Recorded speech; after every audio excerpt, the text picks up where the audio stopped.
Kronologi ibu di Sukabumi bunuh rentenir, bermula tak sanggup bayar utang 3,5 juta rupiah. Polisi menangkap PS 28 ibu muda asal Sukabumi, Jawa Barat, yang telah membunuh seorang rentenir berinisial RS 37, Senin tanggal 13 November tahun 2023.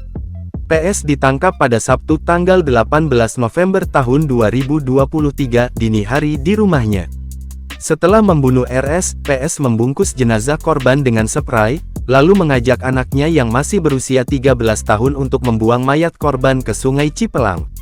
Kapolres Sukabumi AKBP Ari Setiawan Wibowo menjelaskan, kejadian itu bermula saat RS datang ke rumah PS untuk menagih utang sebesar 3,5 juta rupiah, Senin siang. Namun, PS mengaku belum bisa membayar utangnya karena tidak memiliki uang. RS terus memaksa sehingga terjadi cekcok mulut berujung perkelahian antara PS dan RS.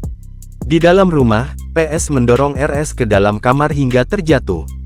PS kemudian mencekik korban hingga setengah tidak sadar.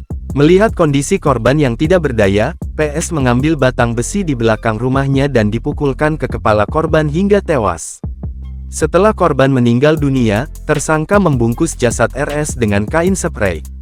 Ibu beranak 3 yang bingung dengan keberadaan jasad korban, kemudian memanggil anaknya yang paling besar untuk membantu membuang jasad korban.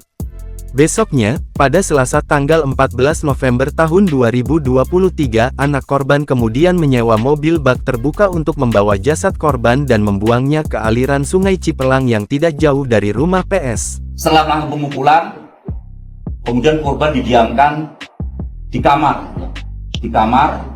Pada hari Selasa, kurang lebih pukul 20.00 WIB, terduga pelaku menyuruh anaknya untuk membuang tadi daripada korban yang telah dibungkus dengan kasur maupun spray ke Sungai Cipelang. Sementara, anak PS masih berstatus sebagai saksi. Menurut Ari, anak itu tak tahu disuruh ibunya untuk membuang jasad korban. Untuk anaknya belum ya, kita masih menetapkan tersangka yaitu pelaku utama, yaitu daripada saudari PS ya.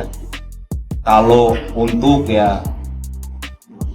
anak-anak yang berhadapan dengan hukum itu masih kita dalami, karena dia tidak mengetahui yang dibuang itu siapa, isinya apa, itu tidak tahu.